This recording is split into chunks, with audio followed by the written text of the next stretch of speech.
Ek is Carla en dis tyd vir 'n Woodtekkie werkswinkel sessie. Vandag gooi ons 'n bietjie shade. Nee Susan, nie daai tipe shade nie. Ek is slim shady, die regte slim shady, al jou ander slim shadies is just die metstading. Susan, die regte slim shady, please staan op.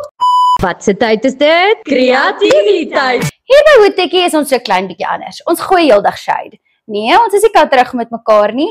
Ons hou daarvan om so 'n bietjie met kleur te speel. Soos julle al weet, verf ons baie met spuitverf. Ons meng heeldag kleure, ons splatter, ons doen allerlei snaakse dinge met die spuitverf. Vandag doen ons 'n nagaapie. Ons gaan lekker met kleur speel. Soos julle kan sien, het ons nagaapie se koppie en sy lyfie. Heel eerste begin ons met ons donkerste kleur.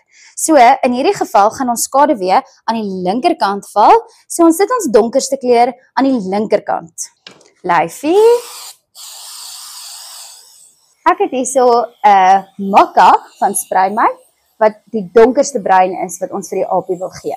Gewoonlik as ek 'n diertjie soos hierdie het en die koppie en die lyfie is apart, probeer ek 'n skaduwee onder ook maak. Dit simuleer die skaduwee wat onder die ken sal val. Dan draai ek my item, in hierdie geval 'n diertjie, en ek begin om die effens ligter kleur bo-op te sprei.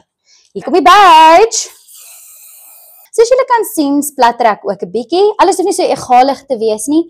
Veral diertjies het mos hare, so die splatter skep 'n lekker tekstuur. Hier kom ons ligste kleur, die desert sand. Dit is nou basies om die highlights op jou diertjie of jou item te skep. Hier is waar die son sal val as hy buite in sy boompie sit. Dis hy. Met die blare speel ons lekker, daar is niks wat ons keer nie. Lekker splatter.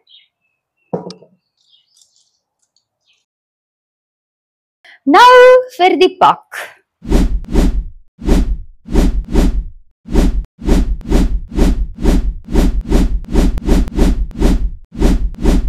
Nagaapie.